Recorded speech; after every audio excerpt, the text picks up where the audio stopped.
brasileiro no combate à dengue. Introduziu uma novidade agora, que é mandar torpedos para os celulares das pessoas que vivem em regiões mais atingidas pela doença, como a região de São José do Rio Preto, Ribeirão Preto, Baixada Santista, Vale do Paraíba, algumas cidades.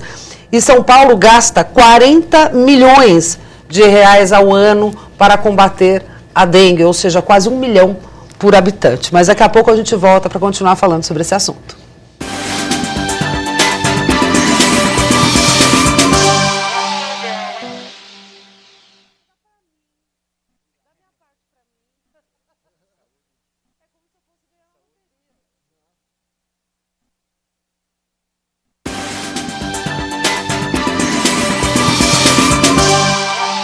Olá, o Saúde e Vida de hoje volta falando sobre a dengue.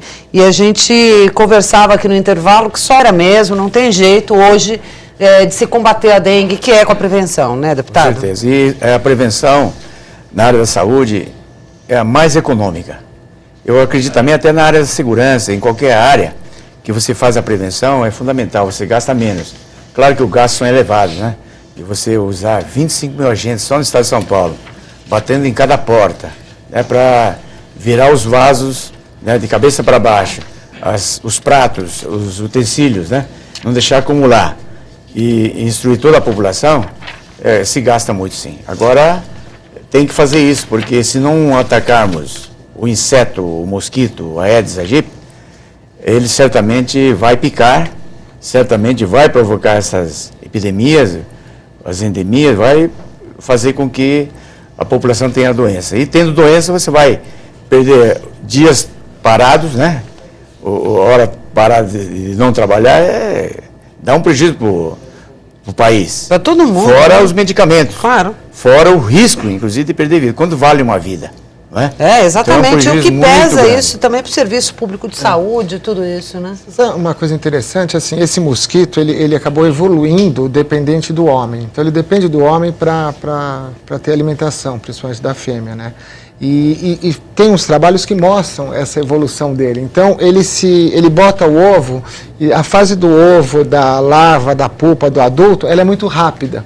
Porque ele precisa daquela água que não é mais uma água da natureza, é uma água de um lixo industrial humano. Então ele precisa se desenvolver rápido antes que essa água seque. Ele pode colocar o ovo num recipiente e esse ovo pode ficar até 1 ano esperando a água da chuva. Então a gente tem uma dificuldade tão grande que na década de 90 a gente acreditava que fosse possível uma nação eliminar o Aedes aegypti do seu território. Hoje em dia a gente sabe, é uma unanimidade que não dá, por causa da urbanização tão intensa no mundo todo. Então a gente tenta controlar a sua proliferação. A dengue no mundo inteiro? Dengue no mundo inteiro. Na área tropical, isso. Na área tropical. Nos trópicos a dengue acabou se alastrando, ela começou na Oceania. Se acredita que era um vírus que existia em primatas do Sudeste Asiático, e como o homem foi invadindo as matas, ele acabou recebendo aquele vírus que acabou originando os 4 vírus da dengue. E foi levando... E aí a nossa globalização, o nosso comércio marítimo, depois a locomoção, foi se espalhando esses vírus para na área tropical, porque o inseto precisa do calor mesmo. Isso, e a gente foi... Agora, por que eu estou falando isso do Aedes aegypti? Que é exatamente isso, a gente tem que ter tem uma luta monumental contra o mosquito. Então, não depende só de esperar os agentes sanitários virem na casa. Com certeza não, mas tem uma grande chance da pessoa achar que acabou com os focos e, de repente, se der uma olhada no quintal, no telhado, em banheiro que não é usado e tudo mais, você acaba achando focos de proliferação do mosquito. Ou um ralo que não se usa num banheiro dos fundos, ou uma caixa do banheiro da alta que está destampada. Então é impressionante, mas é uma luta árdua mesmo, que tem que ficar batendo sempre na tecla de evitar a coleção de água. Joana, por exemplo, quando você vai em Ilhabela, você tem uma invasão de borrachudos, né? Nossa Senhora! Tem muito borrachudo em Ilhabela. Aí você vai em Angra dos Reis, lá você não tem. Aí eu perguntei assim, por que aqui em Angra quase não tem borrachudo e em Ilhabela tem tanto? É por causa das cachoeiras, mas as cachoeiras lá em Angra são muitas também. Tem muitas cachoeiras, tem muitas cabeceiras de rios, como em Ilhabela. É que lá em Angra faz a pulverização. O prefeito lá faz as pulverizações. E em Ilhabela não, porque os ambientalistas não deixam. fazer a pulverização, então prolifera aumento dos borrachudos.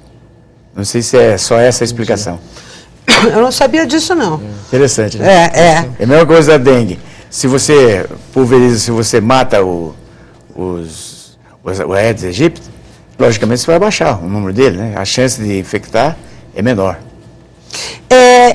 Epidemia, por que a gente chegou no momento, doutor, de que a gente podia dizer que era uma epidemia de dengue no país? No Rio de Janeiro, em determinados momentos, no interior de São Paulo, no litoral, em Ubatuba, a gente teve também, que o hospital não dava conta, porque quase a cidade inteira teve dengue.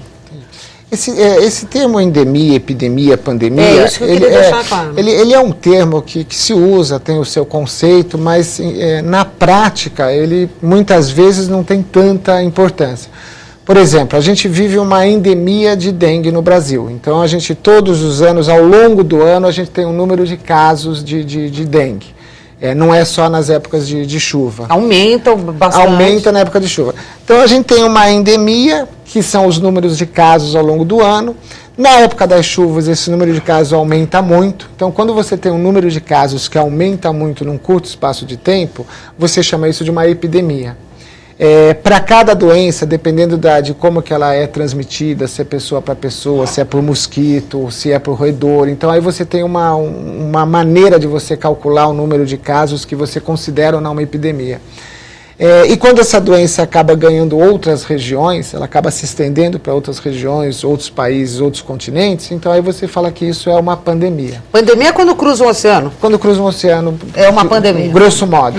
Então, por exemplo, a gripe suína, a gripe asiática. Exatamente. Então, a dengue, o tipo 4, por exemplo, a gente pode considerar ele como uma pandemia, porque ele começou lá na região da Oceania e do Sudático, ele foi sendo levado para a África, ele foi sendo trazido para as Américas, ele chegou nos países da América e agora ele está vindo para o Brasil. Então, ele fez um trajeto de uma pandemia. Em termos práticos, isso não significa tanta coisa, porque a gente esperava que ele chegasse, porque foi assim que chegou o 1, depois chegou o 2, depois chegou o 3. Era esperado. Era esperado que chegasse o 4, por causa dessa locomoção que nós temos no planeta.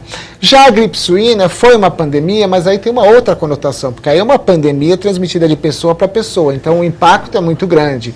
Você não dá para matar pessoas, bichinho você mata. Então vai ser uma coisa muito mais explosiva. Então, essa definição de pandemia, em termos práticos, a gente precisa ponderar, porque... quando fala pandemia, as pessoas ficam assustadas, mas não é necessariamente algo que possa trazer uma doença com um alto grau de letalidade. Pode não ser assim. Exatamente, porque correlaciona a pandemia a uma doença altamente mortal que vai se espalhar pelo planeta em um curto espaço de tempo. Na verdade, não é isso. É uma doença que sai de uma região e ela vai ganhando outras regiões, cruza o oceano e vai para outros continentes. Quer dizer, hoje a gente pode pensar que não existe mais uma epidemia, pelo menos em São Paulo, no estado de São Paulo, alguns focos ainda preocupantes de casos, porque há esse combate mesmo ao mosquito? Sim, eu acho que a eficácia em São Paulo parece ser melhor do que o Rio de Janeiro. Rio de Janeiro nós estamos com um aumento enorme, né? Está 3,4%. Quando chega em 4%, o Ministério da Saúde já diz que é uma epidemia, né? Talvez pelo número de incidência. Uhum. Mas eu acho que a endemia, a epidemia e a pandemia, é o que o doutor Stafford disse. Para a população parece que é gravidade. Então tem uma epidemia, já começa a ficar preocupado. A pandemia, então, todo mundo fica aterrorizado. Agora, numa endemia, que é mais local, né, que é o que está acontecendo aqui em São Paulo, por exemplo, só que nós tivemos um aumento grande. Né? Você pegar, por exemplo, Campo Limpo, nós tivemos um aumento já de quase 4 vezes mais. Ou seja, a gente teve uma redução no estado em alguns pontos. Pontualmente nós temos, por exemplo, em Campo Limpo, 4 vezes mais. E Campo Limpo teve no ano passado 333 casos, né? De 2.000 e poucos, de 1.709 casos. Uhum. Então o que acontece? Quando nós falamos em termos de incidência, né, comparando com o Rio de Janeiro, nós estamos melhor. Então, melhor talvez pela eficácia, ou pelas questões geográficas, talvez. Mas há o Rio é mais quente que São Paulo, na verdade, né? Talvez a umidade também, o calor, as questões climáticas, ambientais, favorecem. Mas, de qualquer forma, Nós temos que manter diuturnamente esse combate. Não deve ser nem um pouquinho. Se nós distrairmos um pouco, vamos proliferar. Porque nós temos uma época da chuva que começa em novembro, né? Novembro, dezembro, janeiro já aumenta a maior quantidade de chuva. Então, e o mosquito, da larva, para ele começar a picar, demora em torno de uns 2 meses, por exemplo. Então, de janeiro, que é uma incidência maior de chuva, para março, mais 2 meses depois de março, abril que é o pico. Mas o doutor disse que tem uns que ficam ali esperando chover. Imagina, ficou um ovinho lá por causa por isso que é árdua a batalha contra o mosquito, por causa da urbanização, do lixo industrial que a gente tem, tudo. Ele é resistente. E outra coisa, as influências climáticas. Então tem vários trabalhos que mostram, em algumas regiões, quando teve El Niño, que o verão é menos rigoroso e chove mais, então tem uma explosão de casos em algumas regiões do Pacífico. As chuvas das monções. Então a gente tem essa influência além disso.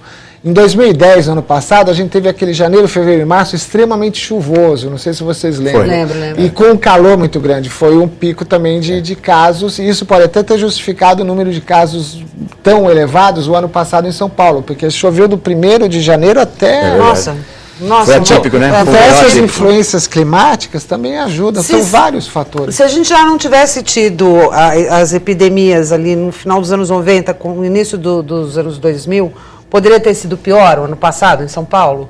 Por conta da questão climática mesmo? Não entendi a tua pergunta, desculpa. Porque a gente teve muitos casos no início dos anos 2000. Tá, dos anos 2000, né? 99, 2000, 2001, 2000... Se a gente já não tivesse começado a se preparar ali, quando teve aquelas epidemias, a gente poderia ter tido situação pior o ano passado? Preparar em termos de prevenção, de prevenção, exatamente. Sim. Porque quando chegou lá atrás, ninguém esperava aquilo. Porque a campanha a receita é uma receita bem definida, não é repelente de mosquito, não é inseticida em casa, é acabar com os focos de proliferação do mosquito. É simples. A única coisa é que isso tem que chegar em todas as casas e tem que ter a participação de toda a população. Então aí que entra os agentes sanitários, a mídia contribui muito com isso, as propagandas, e principalmente na época em que se não fala tanto desse assunto. Porque em agosto, setembro, a gente não vai mais falar sobre a dengue, porque já passou. O ano inteiro, exatamente. Campanha o ano inteiro. E é muito importante, né, fazer a mídia em cima da população. Porque 80% desses locais, desses focos onde tem o Aedes, o mosquito, é em domicílio. Então, você pegando a dona de casa, você pegando essas pessoas, então você tem muito mais chances de prevenção. Em Ubatuba, quando teve a epidemia, uns 2 anos, a prefeitura conseguiu eliminar na justiça, inclusive, para entrar em casas de veraneio. Né? Porque tem esse problema, né? Não, às vezes o proprietário não está lá. Ele é a casa de veraneio. Isso está, Isabel, o problema é a preocupação da segurança. Porque o indivíduo, para deixar adentrar a sua casa, com esse grau de violência que nós estamos vivendo, ele começa a ficar receoso, porque tem tanta gente que disfarça em funcionário da Telesp, funcionário da NET, invade e assalta as casas, então o cara fica preocupado. Houve uma polêmica grande também, se piscina é foco ou não. Né? O que é melhor? É cobrir? Só que quando você cobre, cria pocinhas. Né? E você não joga cloro nas pocinhas, mas na piscina você joga. E o cloro seria um agente que evitaria. Existe isso? Existe. Eu lembro que eu vi pessoas que tinham bromélias em casa, tudo isso, que colocava gotinhas de cloro, né? Porque forma mesmo pocinhas, né, nas bromélias. Algumas áreas em que você não tem como secar, vamos supor, você tem um vaso que você pode virar para baixo, uma garrafa que você pode virar a boca para baixo, mas tem algumas áreas que você não tem condição de secar. Principalmente essas plantas, alguns ralos que você não usa, não tem como você secar. Então aí você pode lançar mão de sal de cozinha, pode lançar mão de cloro, basicamente esses dois. E agora o problema da piscina, se ela é uma piscina continuamente em uso, clorada e limpa frequentemente, não tem tanto problema. O problema são aquelas piscinas abandonadas, que aí sim junta aquela água. Ou seja, se a piscina é constantemente limpa e usada, clorada, não tem problema. Não tem problema. Não tem problema. Certo. Agora, Ou quando se fala muito parada... em piscina, é isso, é que várias casas que, ou é casa de veraneio, ou é casa abandonada, que tem uma piscina lá que tem aquela Quando coleção. você coloca a capa também da piscina, a tendência é fazer pocinhas em cima da capa. Sim, pode ser um... Pode ser pior do que a Pior do que a piscina piscina. que é limpa constantemente. Exatamente. Né? É. Ou seja, não tem jeito, a população tem que estar atenta. Quando a gente estava falando aqui de pandemia, né, da doença que anda de um lugar para o outro do planeta, a gente tem que estar muito atento a qualquer coisa que aconteça em qualquer lugar do mundo. Hoje a gente pensa muito no Japão, no que aconteceu lá, na questão dos vazamentos, exatamente, nas usinas atômicas. Há algo que as pessoas no planeta tenham que ficar atentas, né, nesse caso do Japão, por exemplo? Não, no caso do Japão não. O que eles podem ter são alguns problemas de saúde pública locais, lá por causa do tsunami, de contaminação de água, de hepatite A, diarreias, mas são coisas locais só.